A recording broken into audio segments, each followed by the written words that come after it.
प्रभु राम देव भगवान अल्लाह खुदा ईश आदि नाम एक ही शक्ति के हैं।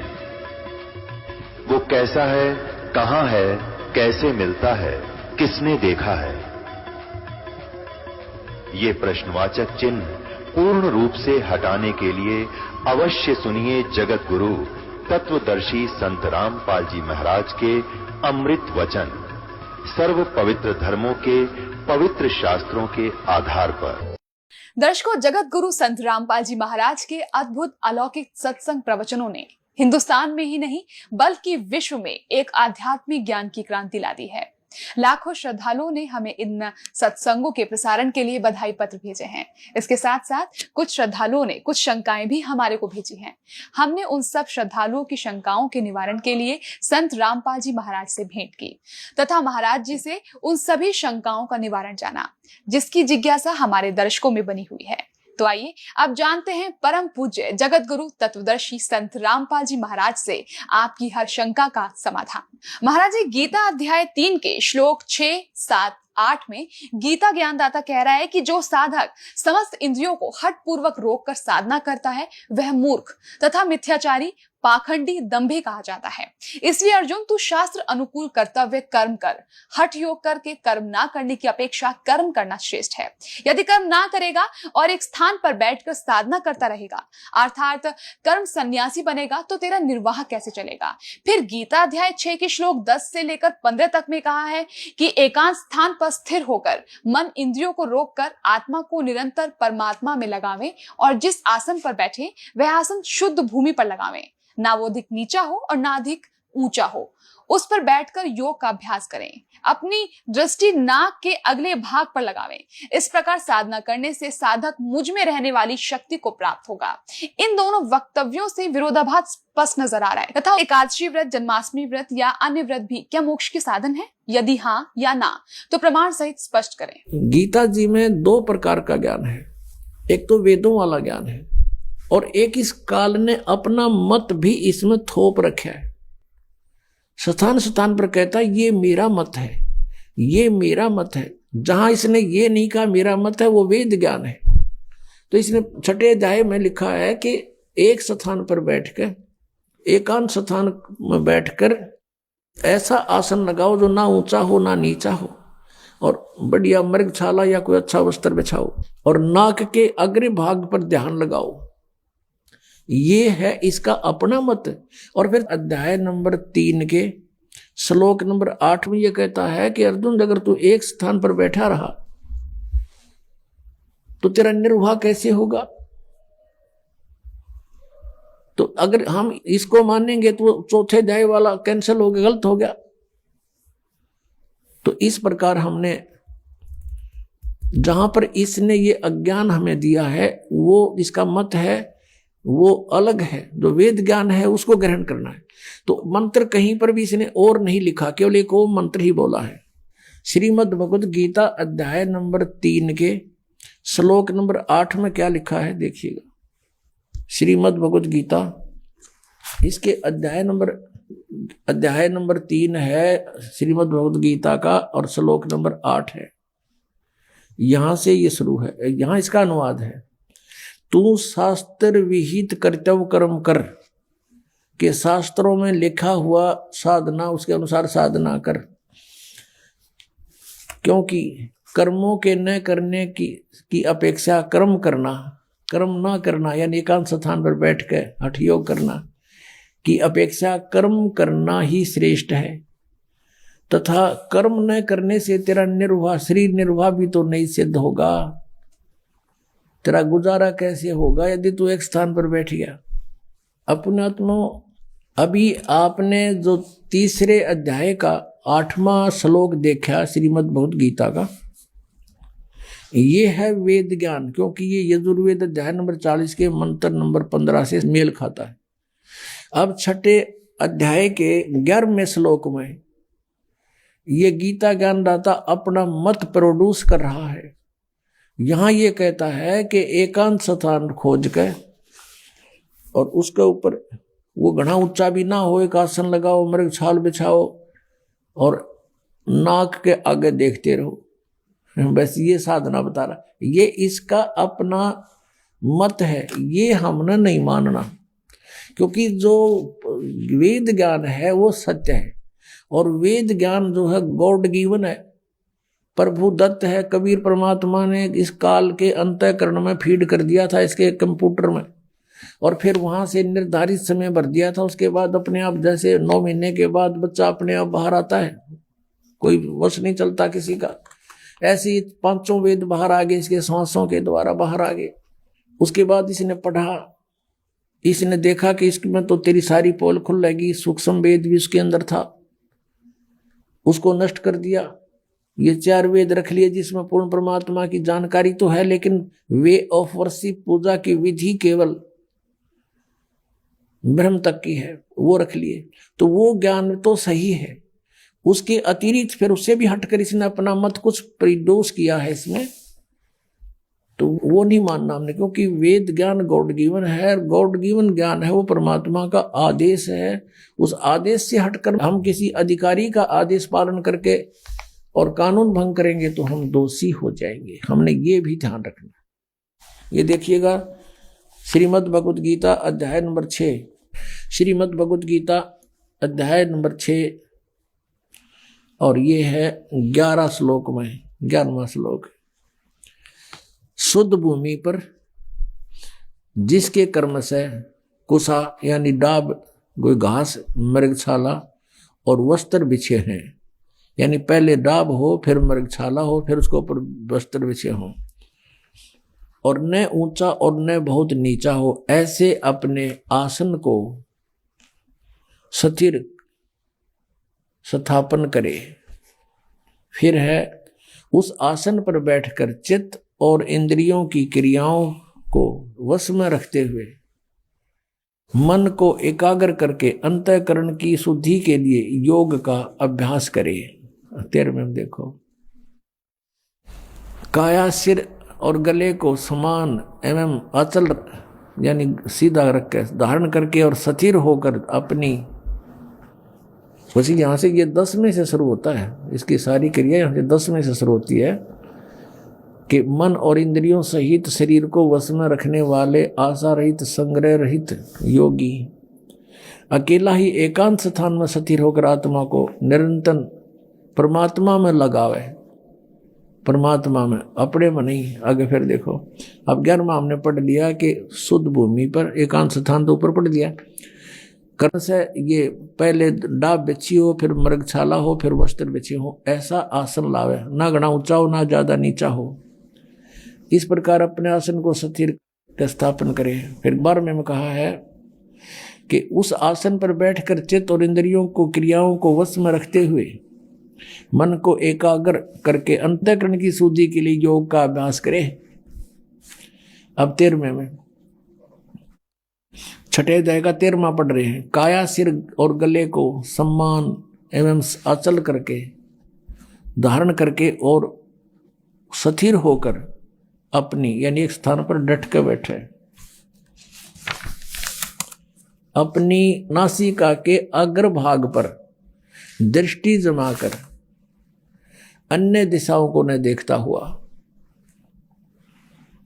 अब ये हम देख रहे हैं 14वां,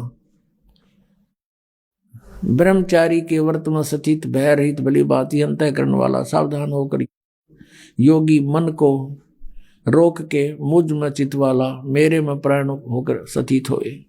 अब यहाँ फिर इसका मतलब रहा ये वश में किए हुए मन वाला योगी इस प्रकार आत्मा को निरंतर मुझ में प्रवेश करके मुझ परमेश्वर के रूप में लगाता हुआ मुझ में रहने वाली यानी मेरे तक ही सीमित ब्रह्मलोक में जाने वाली परमानंद की परिकाष्ठा रूप शांतिम को अधिगच्छन्ति प्राप्त होता है। अब निर्वाण परमाम यानी मृत्यु के बाद, निर्वाण माने गमन भी होता है यानी मृत्यु भी होती है, और निर्वाण माने मोक्ष भी होता है। निर्वाण परमामम यानी श्रेष्ठ मेरे सतर का जो मुझ में रहने वाला जो श्रेष्ठ प्रमाण है, उस शांति को प्राप्त होगा। ब्रह्मलोक में जाएगा ब्रह्म का साधक, और वहां जिसी शांति है वो तन प्राप्त हो जाएगी। अंडरस्टूड है। तो छठे अध्याय के 16वें श्लोक में फिर ये भी कहा कि अर्जुन, यह योग न तो बहुत खाने वाले का और न बिल्कुल न खाने वाले का। बहुत खाना तो यूँ है, पेट दड़ी पक्का खा ले अंगड़ाई टूटे, भक्ति हो को ना। और बिल्कुल न खाना, व्रत रखना। व्रत रखना भी गीता में मना है। और ये व्रत रखवाओ एकादशी का, ये कहाँ से लाए? और न बहुत सहन करने वाले, सोने वाले का, और न अधिक जागने वाले का सिद्ध होता। यानी अब ये साधना भी जो इसने बताई है काल भगवान ने, ब्रह्म ने, इसने अपने सतर का ज्ञान भी दिया है कि इस प्रकार करो और इससे मेरे से मिलने वाली जो शांति है उसको प्राप्त हो सकते हो। और ब्रह्म से जिसी शांति मिला पता ही है, ब्रह्मलोक में गए, वहां से फिर जन्म मृत्यु में जैसे चुनक ऋषि की चल रही है ये क्रिया, उसके लिए बताया जा रहा है। तो ये छठे अध्याय का है, ये 10 से लेकर और अभी आपने 15 तक पढ़ा, 16 तक पढ़ा। 16वें में तो ये भी कंसेप्ट क्लियर कर दिया है कि व्रत रखना भी व्यर्थ है। और ये एकादशी का व्रत तो बहुत महत्वपूर्ण कर बताते। तो ये लोक वेद है, दंत कथा है इनकी, वेद शास्त्र विधि रहित ज्ञान है, उसके करने से कुछ भी लाभ नहीं होगा। गीता जी अध्याय नंबर 16 के श्लोक नंबर 23 के अनुसार। अब हम फिर उसी प्रसंग पर आते हैं कि जैसे तीसरे अध्याय के 8वें श्लोक में गीता ज्ञानदाता कहता है, यदि तू एक स्थान पर बैठ गया, ये तो वेद ज्ञान है, और काम छोड़ दिया, तेने कर्म करेगा नहीं, तो तेरा निर्वाह कैसे होगा? ये तो सही है। और यहां इसने बताया छठे अध्याय के अंदर 10 से लेकर 15 तक ये बताया कि इस प्रकार करने से और मुझ से मिलने वाली जो शांति व तन पता जैसी मिलेगी, ब्रह्मलोक प्राप्त होगा, वो प्राप्त हो सकती है। तो ये इसका मत है। हमने इसके मत को स्वीकार नहीं करना जो सूक्ष्म वेद में लिखा है और उसके वही जो का तो गीता में मिलता है वो सही क्लियर ज्ञान है, स्पष्ट ज्ञान।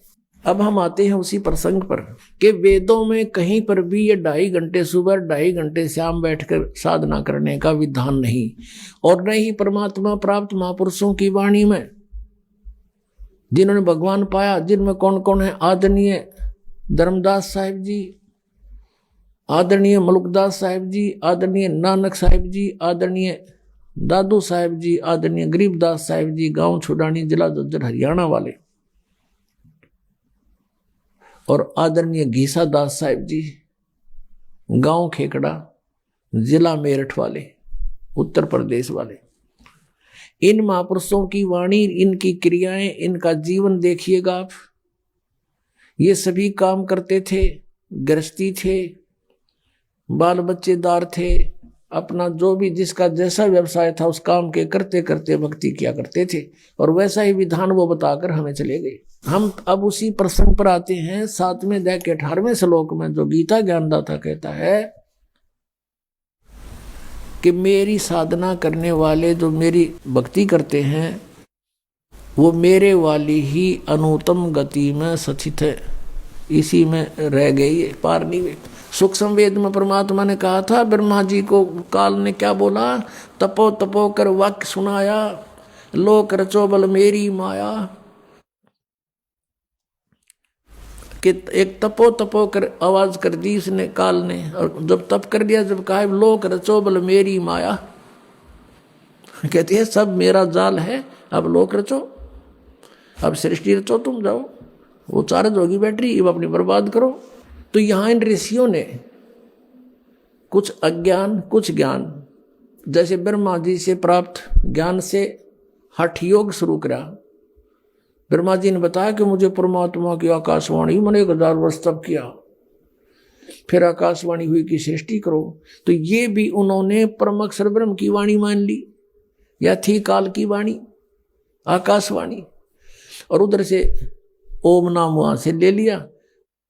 गीता जी अध्याय नंबर 4 के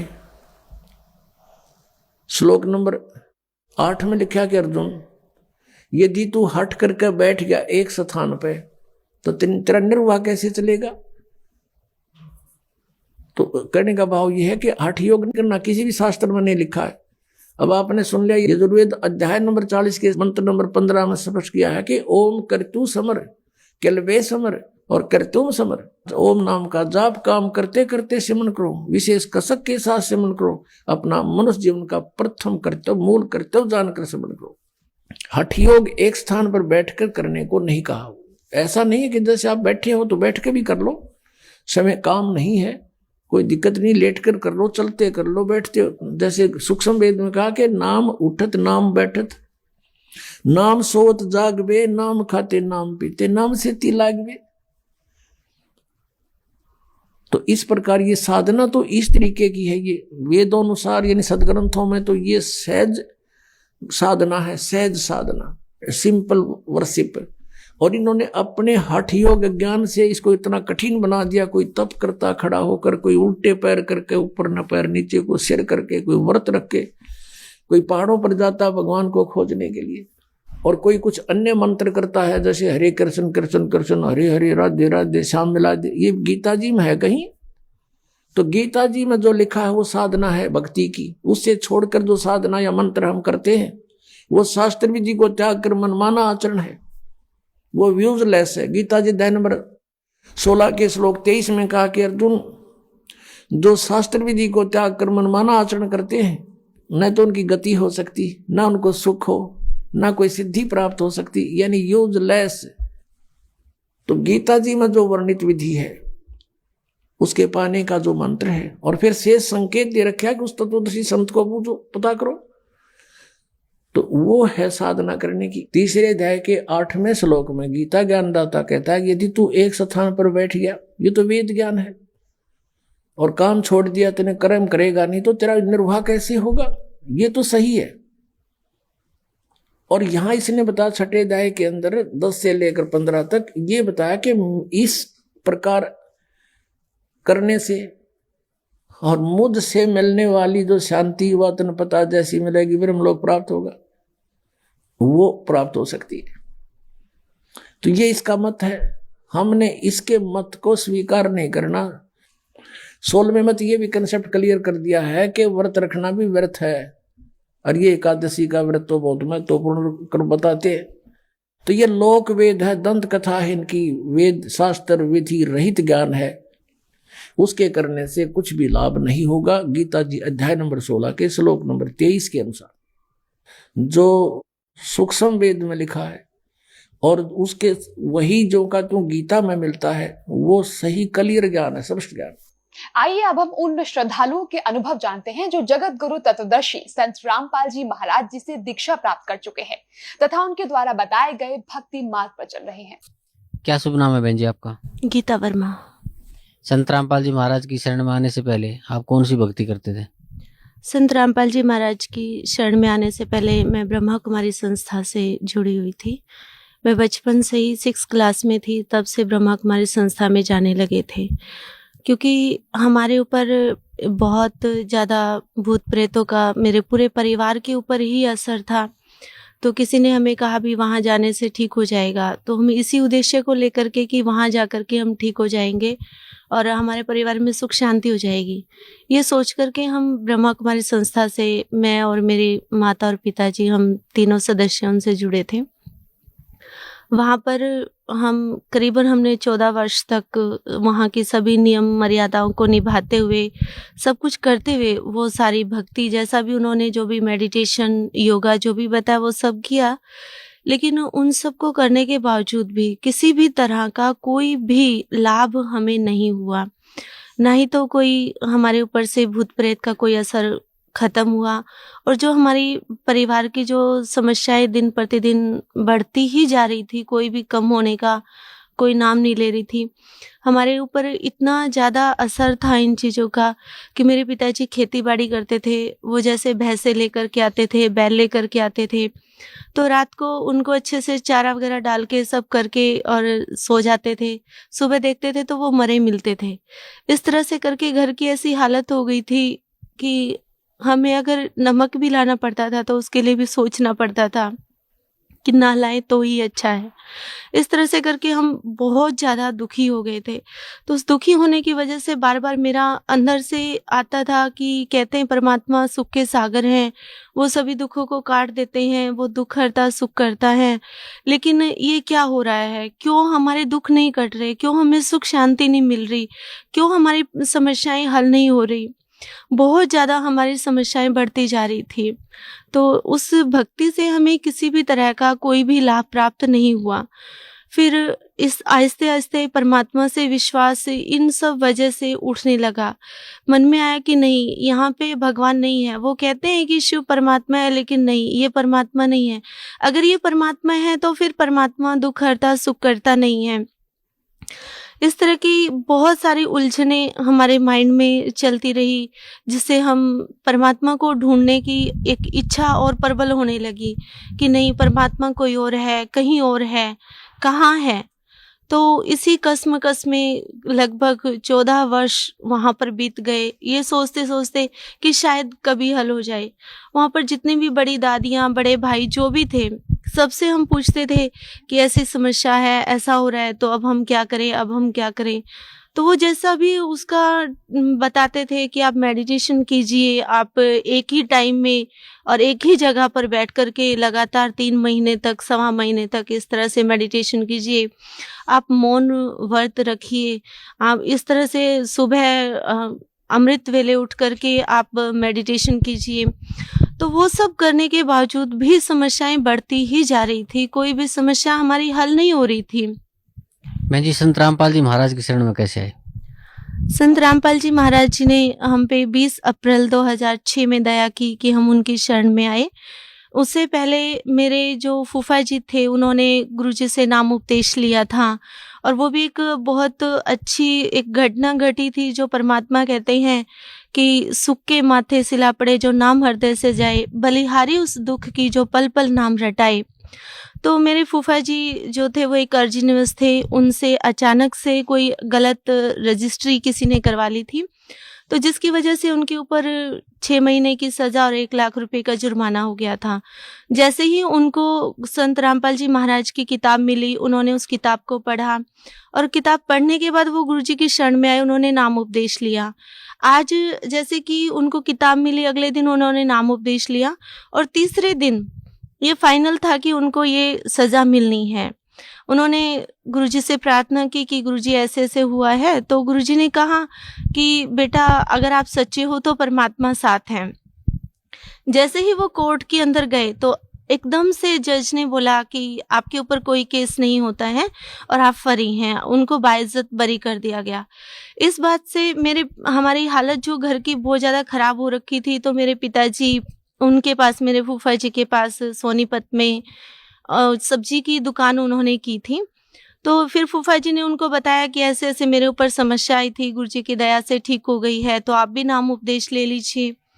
तो मेरे पिताजी ने सोचा कि ठीक है, बाकी सब जगह भक्ति और देवी देवताओं की करके और ब्रह्मा कुमारी संस्था में भी इतने वर्षों तक रह करके सब देख लिया, लेकिन किसी चीज़ से कोई लाभ नहीं हो रहा, तो यहाँ भी देख लेते हैं। तो पिताजी ने नाम उपदेश ले लिया। जैसे ही मेरे पिताजी ने नाम उपदेश लिया, परमात्मा बंदी छोड़ सद्गुरु रामपाल जी महाराज की इतनी दया हुई कि उनके शरीर में भी और उनकी मन में भी इतनी एकदम शांति और इतना उजाला सा उन्होंने फील किया कि जैसे एक मुर्दे के अंदर जाना चाहती हैं। उसके बाद उन्होंने मेरे माताजी को नाम उपदेश लेने के लिए कहा, तो माताजी ने भी नाम उपदेश ले लिया। फिर उन्होंने मुझे कहा, जब भी मैं कभी घर पे मिलने के लिए आती थी माता पिता से, तो वो हमेशा मुझे गुरुजी के बारे में बताते थे कि आप एक बार चल कर देखिए, आप वहाँ से नाम उपदेश ले लीजिए। तो मैं पिताजी की किसी भी बात को एक्सेप्ट नहीं करती थी। मैं कहती थी नहीं, मुझे गुरुओं के चक्कर में नहीं पड़ना है, मैं ठीक हूँ। लेकिन मैं अंदर से सेटिस्फाई भी नहीं थी अपने रास्ते से, अपने उस संस्था में ज्वाइन करने से, वहाँ से भी मैं सेटिस्फाई नहीं थी। लेकिन मैं जैसे गुरुओं के बारे में सुना था बहुत कुछ, कभी नेगेटिव कभी पॉजिटिव सुनते रहते थे, तो उसकी वजह से मेरा विश्वास नहीं था गुरुओं पे। तो मैंने कहा था मुझे गुरुओं के चक्कर में नहीं पड़ना। तो एक दिन परमात्मा की रज़ा हुई कि मेरे माता पिता अचानक से वो अपने काम के लिए खेत में गए, तो वहाँ पर गुरुजी की जो संत रामपाल जी महाराज अमृत जल देते हैं, तो वो अमृत जल की बोतल उनके मंदिर में रखी हुई थी। उस अमृत जल की बोतल को देख कर के मेरी इच्छा हुई कि मैं इसको पी लूँ, तो मैंने उसे पिया। मेरे ऊपर जो भूत प्रेतों का असर था, उसको पीने से मेरे को बहुत शांति और बहुत रिलैक्स महसूस हुआ। फिर मैं गुरुजी की जो तस्वीर थी वो गोदी में लेकर के बैठ गई और मैं बहुत रोई। मैं इसलिए रोई कि परमात्मा को पाने के लिए मैं इतने वर्षों से भटक रही हूँ। गुरुजी, आप कहते हो कि कबीर साहब परमात्मा है और ब्रह्मा कुमारी संस्था वाले कहते कि शिव परमात्मा है। आखिर परमात्मा कौन है, कहाँ है, जिसकी तलाश में आज तक हम भटक रहे हैं? आप कहते हो कि परमात्मा सुख देने वाले हैं, फिर हमें सुख क्यों नहीं मिल रहा? इस तरह से मैं गुरुजी की शरण में बहुत ज्यादा रोई। तो वहां रोते रोते ही मैं सो गई। तो बंदी छोड़ कबीर साहब गुरुजी के रूप में आए और सपने में ही उन्होंने मुझे प्रथम मंत्र दिया। उसके बाद फिर मेरी इच्छा हुई कि मैं एक बार आश्रम जरूर आऊं और देख कर के आऊं। तो उससे पहले मैंने गुरुजी को 2 पत्र भी लिखे थे, जिसके अंदर मैंने बहुत कुछ लिखा था और मैंने अपनी माताजी को भी कहा था कि गुरुजी क्या जवाब देंगे, आप पूछ करके आना। तो गुरुजी से जब मेरे माताजी ने प्रार्थना की तो गुरुजी ने कहा कि जब बेटी सामने आएगी तभी उसको उसकी प्रार्थनाओं का जवाब देंगे। तो इस उद्देश्य को लेकर के कि मैं गुरुजी से जो मैंने प्रार्थना की है उसका क्या वो जवाब देते हैं, वो लेने के लिए भी मैं मात्र देखने के लिए क्रोथा आश्रम के अंदर आई थी।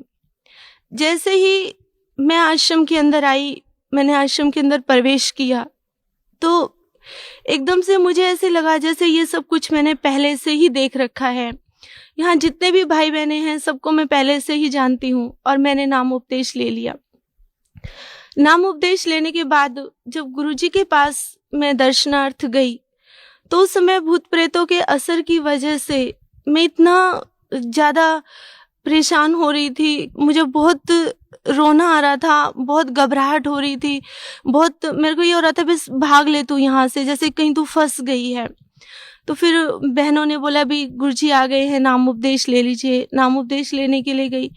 जैसे ही मैंने नाम उपदेश लिया गुरुजी से, तुरंत ही मुझे ऐसे लगा जैसे मेरे सिर से कई क्विंटल वजन उतर गया हो और मैं एकदम अपने आप को मैंने बहुत हल्का महसूस किया। गुरुजी के दर्शन किए। दर्शन करने के लिए जब चरणों में हम गए गुरुजी के पास, तो चरणों में हमने गुरुजी के चरण जैसे ही छुए तो मुझे ऐसे लग रहा था जैसे मैं किसी इंसान के नहीं बल्कि किसी रूई को ऐसे दबा रही हूँ। तो उसको देख करके अचानक से मैंने गुरुजी की फेस की तरफ देखा तो मुझे गुरुजी के चारों तरफ एकदम सफ़ेद लाइट सी नजर आई और गुरुजी बहुत सफ़ेद, एकदम सफ़ेद थे, जो ऐसा सफ़ेदी कि मैं उस कलर को बयान नहीं कर सकती। यहाँ पर वो कलर नहीं है जो उस समय मैंने गुरुदेव जी का देखा था। और गुरुजी की शरण में आने के तुरंत बाद ही, उनसे नाम उपदेश लेते ही मेरी सारी बीमारियां कट गई। मेरे ऊपर जो भी भूत प्रेत का असर था, मेरे माता पिता पे था, वो सब हट गया। जब मैं गुरुजी की शरण में जिस दिन मैं आई थी, मेरे एक पैर में बहुत ज्यादा गांठें हो गई थी। डॉक्टर ने बोला था कि आपका ऑपरेशन होगा और ऑपरेशन के बाद आपका पैर भी खराब हो सकता है। इस बात की कोई गारंटी नहीं है कि आपका पैर सही रहेगा। तो मैंने जैसे ही नाम उपदेश लिया, अगले दिन सुबह जब मैं उठी मुंह हाथ धोने के लिए धोया तो मैंने देखा मेरा पैर एकदम साफ था, बिल्कुल कहीं नाम निशान भी नहीं था कि उसमें कहीं कोई गांठ हो या किसी तरह का जो मैंने ट्रीटमेंट उसे पहले लिया था उसे मेरे पैर में घाव बन गए थे कई जगह पर, तो वो कोई घाव नहीं था, एकदम से बिल्कुल सही मेरा पैर था। गुरुजी की शरण में आने के बाद मुझे बहुत कुछ प्राप्त हुआ और आज मैं इस बात को रोती हूँ कि क्यों मैंने अपने जीवन के इतने वर्ष वहां बर्बाद कर दिए। परमात्मा संत रामपाल जी महाराज की शरण में इतने वर्ष पहले मैं आ जाती तो शायद आज तक बहुत कुछ भक्ति कमाई जमा होती और इतनी समस्याओं का, इतने दुखों का सामना ना करना पड़ता।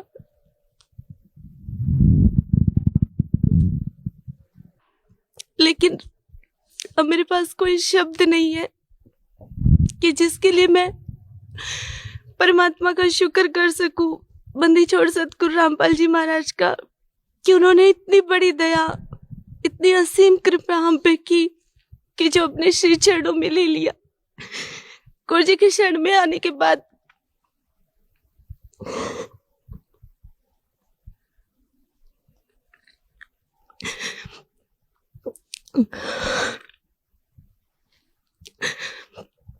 मेरे पिताजी जो कि हार्ट पेशेंट थे, वो किसी भी तरह की कोई भी अपना कार्य नहीं कर पाते थे। वो अपना निजी कार्य भी नहीं कर पाते थे, इतना ज़्यादा उनका शरीर वीक हो गया था। लेकिन जब से वो संत रामपाल जी महाराज के श्री चरणों में आए, उसके बाद आज वो अपने सारे कार्य स्वयं करते हैं, अपने परिवार की पूरी जिम्मेवारी भी वो निभाते हैं। मेरे माता जी को अल्सर हो गया था, जिसमें डॉक्टर्स ने ये बोल दिया था कि ये अल्सर कैंसर के अंदर परिवर्तित हो चुका है। उन्होंने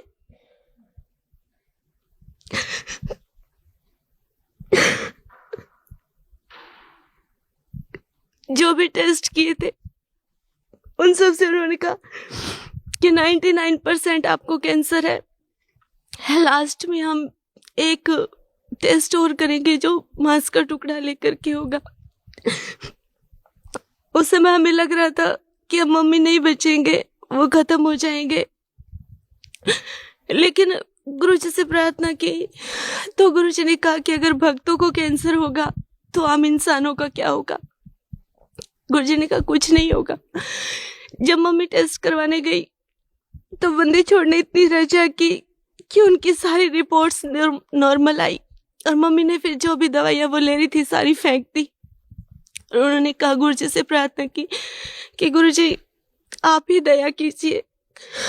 गुरु जी ने कहा, बेटा भक्ति करो, मंत्र करो, परमात्मा खुद दया करेंगे। उसके बाद बिना किसी मेडिसिन के, कोई भी मेडिसिन मेरी मम्मी ने नहीं ली और गुरु जी ने उन्हें बिल्कुल ठीक कर दिया। आज उन्हें देख करके कोई ये नहीं कह सकता कि उन्हें किसी तरह का कभी कोई इतनी बड़ी प्रॉब्लम भी हुई होगी।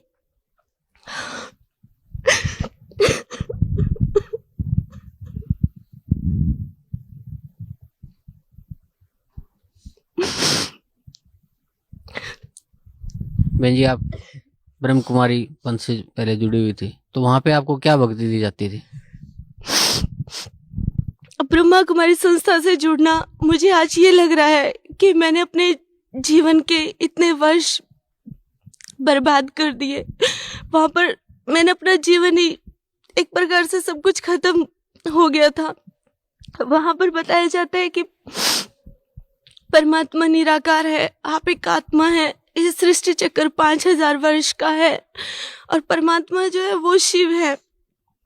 लेकिन उन सब बातों को कई बार मैं सोचती थी, जैसे हेडक्वार्टर माउंट आबू जाते थे तो वहां पर गुलजार दादी जी के तन में शिव परमात्मा, जैसा कि वो बताते हैं परमात्मा, लेकिन आज तो गुरु जी की शरण में आने के बाद सच्चाई का पता चल गया कि वो मात्र एक प्रेत आत्मा है, कोई भगवान नहीं है, कोई भगत नहीं है, कोई संत भी नहीं है। वो उनके तन में आते थे तो मैं सोचती थी कि जब परमात्मा निराकार है तो वो इनके तन में कैसे आ रहे हैं। वो इस शरीर में तो इस तरह से तो भूत प्रेत आते होते हैं, लेकिन उस समय कोई और रास्ता भी नहीं था, कोई सच्चाई का कहीं कुछ मिलने का कोई आसार भी नहीं था। इसलिए उसी बात को ही सच मान करके उसी आधार से चलते जा रहे थे। लेकिन गुरु जी की शरण में आने के बाद, परमात्मा से जुड़ने के बाद सारी सच्चाई का पता चला कि परमात्मा निराकार नहीं, वो साकार है, वो शय शरीर है और उनका नाम कबीर है। वो परमात्मा सतलोक के वासी हैं, जो हम सब आत्माओं को वाक्य में ही आकर के सुख देते हैं, हमारे सभी दुखों को मिटाते हैं। मेरे परिवार पर जो परमात्मा ने रजा बख्शी है, जब से हम संत रामपाल जी महाराज की शरण में आए हैं, तो तब से इस बात का एहसास हुआ है कि वाकई में परमात्मा क्या होता है, भक्ति क्या होती है, भगवान क्या होता है। उससे पहले ये शब्द सुने थे कि भक्ति होती है, भगवान होता है, लेकिन वो क्या होता है, कैसा होता है, वो संत रामपाल जी महाराज के श्री चरणों में आने के बाद ही पता चला। बहन जी, जो ब्रह्म कुमारी में जो मुरली बताते हैं, वो मुरली क्या होती है? मुरली वो होते 4 पेज होते हैं, जिसमें जब गुलजार दादी के तन में वो प्रेत आत्मा, वो उनका शिव बाबा, वो भगवान जिसे वो परमात्मा मानते हैं, वो आते हैं तो वो प्रवचन देते हैं 1.5-2 घंटे का, 3 घंटे का। तो वो प्रवचन रिकॉर्ड किया जाता है और उस रिकॉर्डिंग उसके अंदर टेप किया जाता है, लिखा जाता है। तो उसको लिख करके ही जितने भी ब्रह्मा कुमारी संस्था के जितने भी सेंटर हैं, जितने भी उनके आश्रम हैं, सभी आश्रमों पर भेजी जाती है। उसी को ही वो मुरली बोलते हैं। वाकई में मुरली तो संत रामपाल जी महाराज के जो सत्संग है, जो वचन है, वो वाकई में मुरली है। क्योंकि मुरली माना मधुर वचन, जो हमारे जीवन में कुछ चेंज लाए, जो हमारे दुखों को खत्म करे, जो हमें जीवन दान दे। तो वो मुरली वाकई में जो मुरली है, वो संत रामपाल जी महाराज के प्रवचन है, ना कि वो। बहन जी, आज भी जो लोग ब्रह्म कुमारी से जुड़े हुए हैं, तो उन लोगों को आप क्या कहना चाहते हैं? मेरी ब्रह्मा कुमारी संस्था से जुड़े हुए सभी भाई बहनों से हाथ जोड़ करके प्रार्थना है कि आप सभी एजुकेटेड हैं, इंटेलिजेंट हैं, आप सबने परमात्मा की खातिर अपना घर परिवार, अपने भाई बहनें सभी छोड़े हैं, आप समर्पित हैं भगवान की खातिर। तो एक बार, सिर्फ एक बार आप संत रामपाल जी महाराज जी द्वारा बनाई गई बुक ज्ञान गंगा, या फिर उनका जो साधना चैनल पर जी जागरण पर जो सत्संग आता है, वो आप अवश्य सुनिए। कहीं ऐसा ना हो कि कल आप मेरे की तरह रोए कि हमने इतने वर्ष अपने जीवन के बर्बाद कर दिए। क्योंकि सभी ब्रह्मा कुमारी संस्था के भाई बहनों से मेरी रिक्वेस्ट है कि थोड़ा सोच कर देखिए, वो दादी जो कि head of the department Brahma Kumari संस्था की थी, प्रकाशमणि दादी जी, जो 9 वर्ष की परमात्मा की खातिर समर्पित हो गई थी। उन्होंने कितनी तपस्या, कितना सहन किया, कितना सब कुछ किया, उसके बावजूद उनका अंत क्या हुआ? उनका अंत हुआ कि वो ब्रेन ट्यूमर से उनकी मृत्यु हुई। 2 महीने वो कोमा में रह करके, हॉस्पिटल में रह करके उनकी मृत्यु हुई है। वो दादी जिनको आप कहते हैं गुलजार दादी, जिनके तन में परमात्मा आते हैं, आपकी भाषा में, मेरी भाषा में नहीं, क्योंकि मुझे तो संत रामपाल जी महाराज के श्री चरणों में आने के बाद पता चल गया कि परमात्मा कौन है, कहाँ है और कैसे हैं। गुलजार दादी जिनके तन में वो प्रेत आत्मा आती है, आज उनके हर साल कैंसर के ऑपरेशन होते हैं, उनका भी शरीर स्वस्थ नहीं है। जगदीश भाई जिन्होंने पूरा ब्रह्मा कुमारी संस्था के अंदर जितना भी लिटरेचर है, सारा लिटरेचर उन्होंने लिखा है, तो वो लिखने वाले का भी अंत हॉस्पिटल में ही हुआ। तो आपकी इतनी बड़ी हस्तियों का, जिन्हें आप हस्ती मानते हैं, उनका ये हाल हुआ है, तो आपका क्या होगा? इसलिए आपसे प्रार्थना है, हाथ जोड़ करके मेरी निवेदन है कि आप अपने जीवन को बर्बाद मत कीजिए। ये जीवन बहुत अनमोल है, क्योंकि परमात्मा की वाणी है कि ये मनुष्य जन्म बार बार नहीं मिलता है, ये एक ही बार मिलता है, जिसमें, और आज वो समय है जिसमें परमात्मा ने बहुत बड़ी रजा बख्श रखी है कि आज मनुष्य जीवन भी है, पूर्ण संत भी जो परमात्मा कबीर साहब के अवतार हैं, वो भी धरती पर अवतरित है, और ये भक्ति युग चल रहा है। तो इस युग में, इस समय में परमात्मा को पहचान करके, इनके ज्ञान को सुन करके एक बार अपने माइंड पर जोर दीजिए, सच और झूठ का फैसला कीजिए, और उसके बाद अपने जीवन को आप खुद सही राह दीजिए। मेरी आपसे रिक्वेस्ट है कि बहाव में मत बहिए। बहाव में बह जाना कोई इंसान का कर्म नहीं होता है, क्योंकि परमात्मा ने हमें माइंड दिया है, वो सोचने के लिए ही दिया है। तो उस भावना में ना बह करके आप ज्ञान को, उस ज्ञान को आप सुनते आ रहे हैं इतने वर्षों तक। आप संत रामपाल जी महाराज के, मेरे पूर्ण परमात्मा कबीर साहब के ज्ञान को भी आप एक बार सुनिए।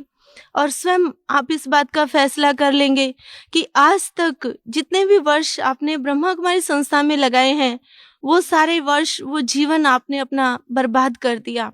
और अब भी वक्त है, अभी संत रामपाल जी महाराज की शरण में आकर के अपने जीवन को सफल कर लीजिए। और आपके जीवन का जो मेन उद्देश्य है, जिसको लेकर के आप समर्पित हुए हैं, भगवान को पाना, तो वाकई में परमात्मा को आप संत रामपाल जी महाराज के श्री चरणों में आने के बाद ही पा सकते हैं। और कहीं पर भी ब्रह्मा कुमारी संस्था तो क्या, दुनिया के किसी भी कोने में किसी भी भक्त, महंत, संत, किसी के भी श्री चरणों में कहीं पर भी आप परमात्मा को नहीं पा सकते हैं। ये 100% गारंटी है कि परमात्मा को अगर आपने पाना है, अपने जीवन को सफल करना है, मोक्ष अगर आपको चाहिए, तो केवल और केवल संत रामपाल जी महाराज के श्री चरणों में ही है। इसलिए आप अपने जीवन को बर्बाद मत कीजिए, इस ज्ञान को एक बार सुन करके अपने जीवन को सफल कीजिए। क्योंकि इस समय सृष्टि पर केवल एक संत रामपाल जी महाराज ही हैं जो 6 शास्त्र, सभी 18 पुराण, वेद ग्रंथ, सभी पर आधारित ज्ञान देते हैं। वो संसार की लोक कथाओं के आधार पर ज्ञान नहीं देते हैं।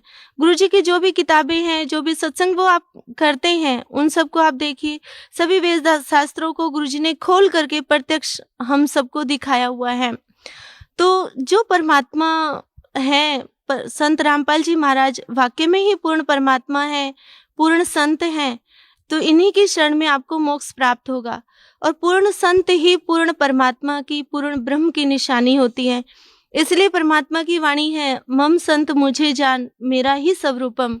तो परमात्मा ने जो शास्त्र विधि के अनुसार भक्ति जो हमें दी है, गीता के अंदर भी कहा गया है कि जब आप शास्त्र विधि को छोड़ करके मनमाने ढंग से पूजा करते हैं, ना तो उससे आपको सिद्धि प्राप्त होती है, ना मोक्ष प्राप्त होता है, ना ही अन्य कोई सांसारिक लाभ प्राप्त होता है, जो हमारे साथ प्रैक्टिकल बीती है। तो अभी मैं आप सबसे प्रार्थना करती हूँ कि आप संत रामपाल जी महाराज के श्री चरणों में आकर के जो शास्त्र विधि के अनुसार भक्ति दे रहे हैं, उससे अपने जीवन को सफल कीजिए। अधिक जितना भी समय आप लगाएंगे, उतना ही बाद में आपको पछताना पड़ेगा। इसलिए आप समय ना लगा करके जल्दी से जल्दी इनकी शरण में आकर के अपने जीवन को सफल बनाइए। बहन जी, कुछ और कहना चाहते हैं आप भगत समाज को? सभी से मेरी एक ही प्रार्थना है कि आप औरों को देख करके ये मत समझिए कि वहाँ पर भीड़ ज़्यादा है तो वहाँ वो संत ज़्यादा बड़ा है, वहाँ पर अधिक भीड़ है, वहाँ पर बड़े बड़े ऑफिसर्स जाते हैं तो वहाँ का ज्ञान ज़्यादा अच्छा है। लेकिन ये परमात्मा की शरण में, संत रामपाल जी महाराज की शरण में आने के बाद आपको इस बात का एहसास होगा कि आप आज तक जहाँ भी आप लगे हुए थे, जहाँ पर भी आपने अपने जीवन को लगाया हुआ था, वो सब आप बर्बाद कर रहे थे। और सॉलिड ज्ञान जो 100% सच है, संत रामपाल जी महाराज ने जो हमें ज्ञान दे रखा है, उसमें कहीं कोई भी चूक नहीं है, किसी भी तरह का कोई भी संशय क्रिएट नहीं होता है। संत रामपाल जी महाराज का ज्ञान जब आप सुनेंगे, जब उनकी बनाई गई बुक्स को, उनके आध्यात्मिक लिटरेचर को जब आप पढ़ेंगे, तो अपने आप जो सवाल आपके माइंड में कभी उठे भी नहीं है, उन सवालों का भी जवाब आपको 100% और हजारों उदाहरणों के साथ, हजारों प्रूफ के साथ परमात्मा संत रामपाल जी महाराज देते हैं। तो उसे आप सुनिए, देखिए, समझिए, और परमात्मा ने आपको माइंड दिया है, उस माइंड का आप इस्तेमाल कीजिए, अपने जीवन को सफल कीजिए। धन्यवाद बहन जी, आपका बहुत बहुत धन्यवाद। नमस्कार सर। नमस्कार जी, सत साहिब। आपका शुभ नाम क्या है जी? मेरा शुभ नाम जी रामपाल दास है जी। कहाँ से आए आप? यूपी जिला शामली, गांव वैदखेड़ी है जी। संत रामपाल जी महाराज की शरण आने से पहले आप कौन सी भक्ति करते थे? जी मैं एक ओझा था, झाड़ फूंक करने वाला, जिसे स्याणा कहते हैं जी, और झाड़ फूंक करता था मैं। और बचपन से ही शिव जी की भक्ति करता था। और उसके बाद मैं भक्ताई लाइन पकड़ी और झाड़ फूंक का काम किया मैंने। और जी झाड़ फूंक का काम करते करते मैं ऐसा उलझ गया दुखों में, मुझे रास्ता नहीं मिला, मैं क्या करूं। हाँ जी, जैसे मैं झाड़ फूंक करता था, लोगों के इलाज करता था, और लोगों के इलाज करते करते पता नहीं एक महात्मा ने मुझे एक सिद्धि बताई, साधना, अष्ट सिद्धि 9 निधि। और अष्ट सिद्धि इन्होंने दी, जो मैंने साधना करी वो मेरी साधना खराब होगी। और उसके बाद घर में बीमारी बहुत ज़्यादा बढ़ गई, बच्चे बीमार रहने लगे, घर वाले बीमार रहने लगे, मैं बीमार होगा। मुझे एक ऐसी परेशानी बनी, एक गोनोरिया टाइप की कोई गुप्त बीमारी थी। मैं बहुत बड़े बड़े डॉक्टर छान मारे, कहीं किसी से कोई आराम नहीं मिला और मैं थक के बैठ गया। वो मुझे रास्ता नहीं मिला, मैं क्या करूं। सर, संत रामपाल जी महाराज की शरण में कैसे आए आप? जी, हमारे गांव का एक संजय दास भगत था। मैं अपनी जो मेरी घरवाली थी भक्तमती जो है, मैंने उसे भेजी उसी घरवाली के पास में, पूछो भाई जैसा आपने सत्संग ले रखा संत रामपाल जी महाराज का, वहाँ कोई साने टाइप के भगत टाइप के आदमी भी जा गया। उसने बताया वहाँ सब तरह के आदमी जहाँ, और जो लाइलाज बीमारी, 2 लाइलाज बीमारी है, एड्स और कैंसर, उसके भी वहाँ इलाज है। तो जी मैंने मन बना लिया। मेरी घरवाली के भी कुछ ऐसा रोग था, एक रसोली थी और कुछ 2-3 परेशानी ऐसी थी। डॉक्टर ने कह दिया भाई 20 दिन में ऑपरेशन करा लो, इसका कोई इलाज नहीं है। मेरे ऐसी परेशानी थी कि मैं दिल्ली SISD हॉस्पिटल है वहाँ भी गया और मेरठ, शामली, हर जगह दिखा लिया, बात बनी नहीं। तो मैं जी इरादा बना लिया, मैं उस लड़के को कहने लगा संजय दास को, भाई मुझे वहाँ से लेकर चलो, मैं भगताई लाइन से परेशान हूँ, मेरे पास अकेला लड़का है, मैं चाह रहा ये इस लाइन में ना आवे, भगताई लाइन में मेरा तो जीवन खराब हो ही गया। वो कहने लगा भाई कल को चल। मैं कहा भाई जन्माष्टमी का टाइम आ रहा, या जन्माष्टमी हो लेने। कहना नहीं सुबह ही चल। मेरी परचून की दुकान थी। मैं कहने लगा भाई दिलबाग नहीं बेचनी तुझे और सिगरेट बीड़ी कोई नहीं बेचनी। मैंने सोचा भाई ये तो मैंने एक जो दुकानदार था उसके पास भिजवा दिए, उसने रख लिए, चलो भाई पैसे फिर दे देंगे। मैंने सोचा ये जो पूजा पाठ का सामान है मेरा, चिमटा था, घड़नावल थी, कितना सामान था पूजा पाठ का, इसे आने के बाद मैं सड़ाऊंगा। ऐसा ना हो मैंने भी जो शक्ति तैयार कर रखी पूजा पाठ करके, और उधर मान लिया किसी वजह से रामपाल जी महाराज की सपोर्ट मुझे ना मिली तो ये चीज मुझे परेशान कर देंगे। मेरे घर में ऐसी परेशानी थी, एक जैसे माता मसाणी होती है ऐसी कोई शक्ति पूजी हुई थी। अगर उसका किसी बुध में हमने जोत ना लगाई और उसके धार ना दी उसकी दारू की या पानी की, तो घर वाली को परेशानी बनती है, लड़की को परेशानी बनती।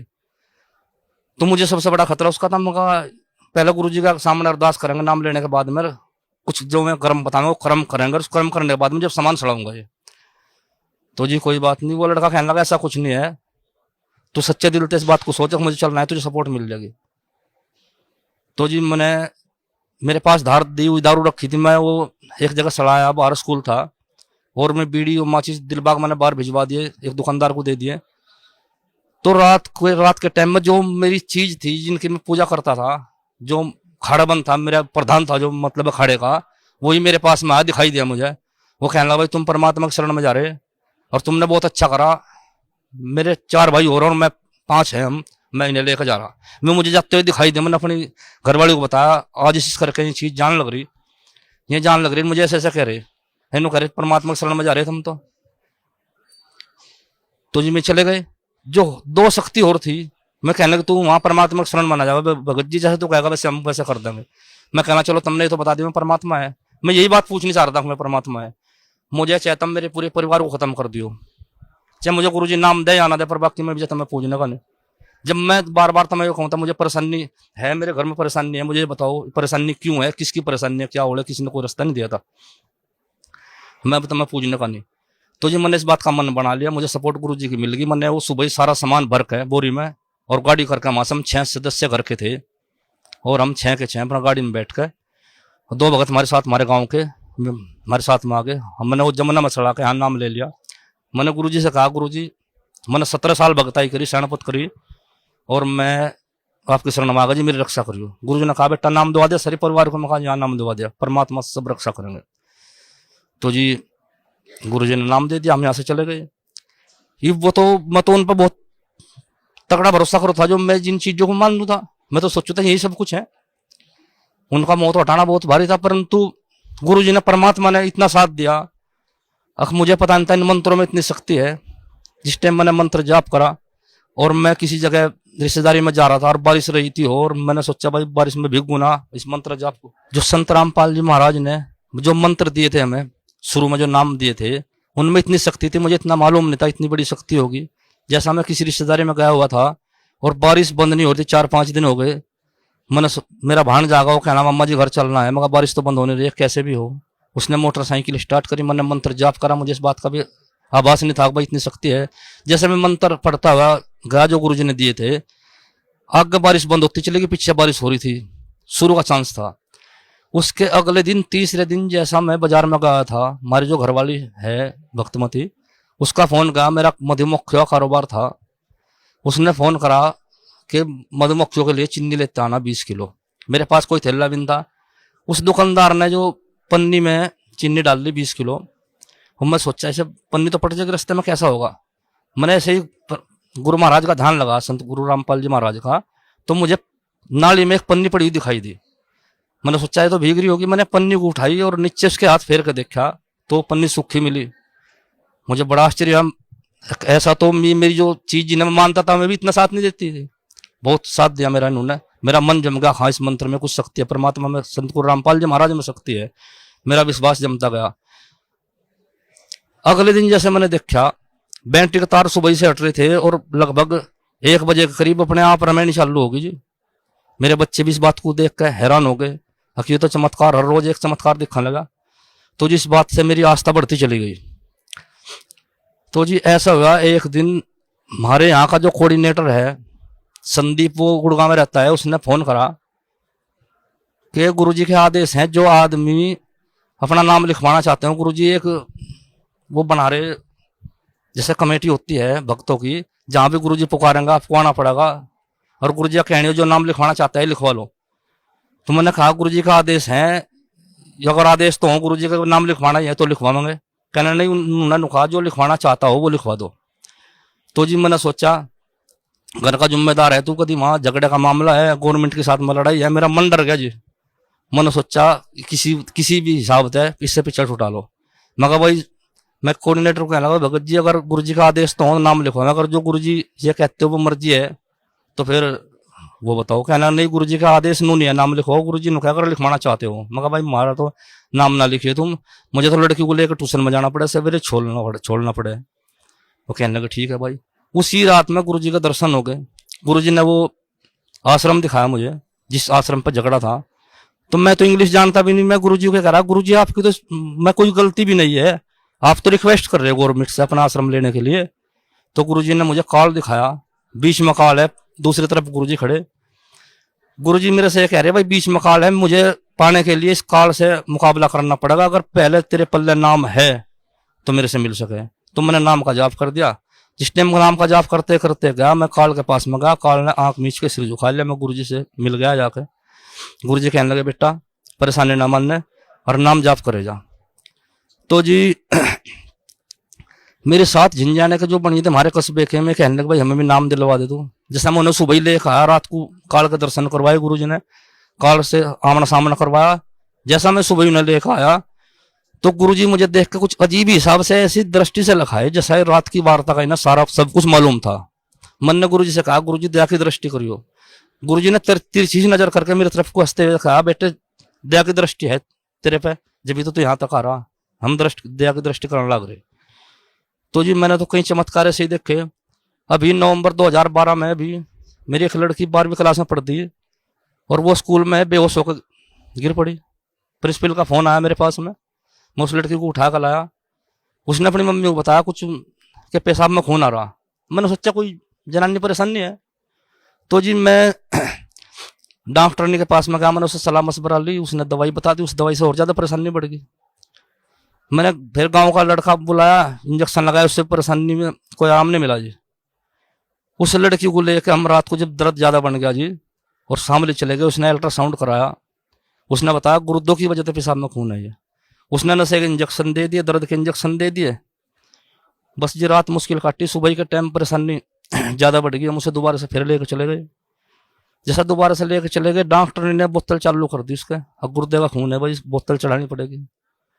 तो बोतल चढ़ाने के बाद में दवाई रिएक्शन कर गई। डॉक्टर ने इंजेक्शन जो लगाया रिएक्शन रोकने का, वो रिएक्शन रोकने का इंजेक्शन भी रिएक्शन कर गया।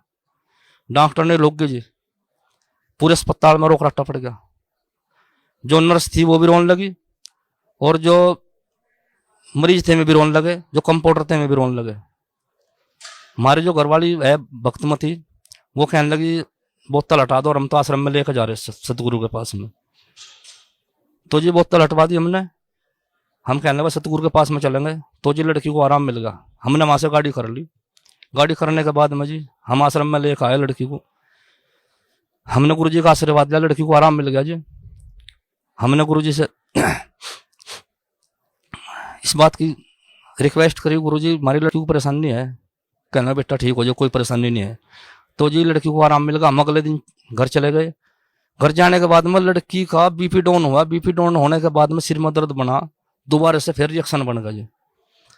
रिएक्शन बनने में रात को इतनी हालत खराब होगी, लड़की को दिखना बंद होगा जी। जब दिखना बंद होगा लड़की को, और लड़की इतनी परेशान होगी कि हमारा दर्द भी डॉक्टर से दर्द बंद ना हो। फिर रात को 10 बजे फिर हमने गाड़ी करी जी। गाड़ी करने के बाद में हम लड़की को यहाँ लेकर आए, और जिस टाइम हम घर से चले जी, सतगुरु महाराज रामपाल जी महाराज की ऐसी कृपा हुई, जब भी दर्द बंद होगा जी यहाँ चलने के नाम कही। और रात को 1:30 बजे हम यहाँ से आए जी। सवेरे के टाइम हमने गुरु जी से कहा, गुरु जी लड़की के पेशाब में खून आ रहा। गुरु जी ने कहा बेटा किसी डॉक्टर को दिखाओ बड़े को। मैं कहा जी दवाई हर दवाई रिएक्शन करे, थारे से बड़ा डॉक्टर और कौन होगा।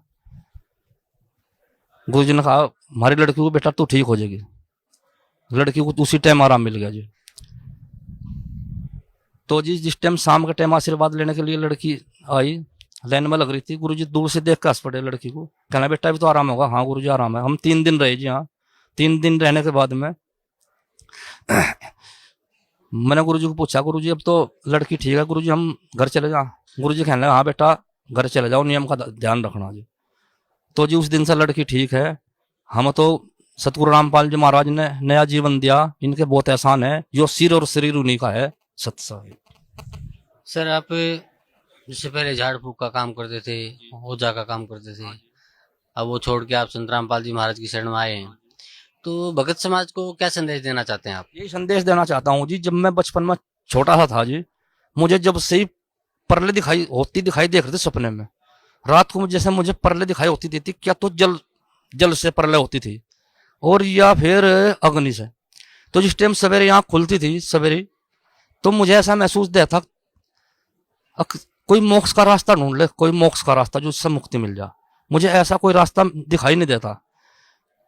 तो जिस दिन से हम यहाँ से आए, उस दिन तय मन को इतनी शांति होगी कि सतगुरु रामपाल जी महाराज आम इंसान नहीं है, ये खुद परमात्मा है। और मैं भक्त समाज को, ओझा समाज को, सियाणे समाज को ये संदेश देना चाहता हूँ कि वो लाइन छोड़कर जो आधी अधूरी है, और उस रास्ते को छोड़कर काल के रास्ते को छोड़कर परमात्मा की शरण में आओ और अपना कल्याण करवाओ। जी धन्यवाद आपका, बहुत बहुत धन्यवाद।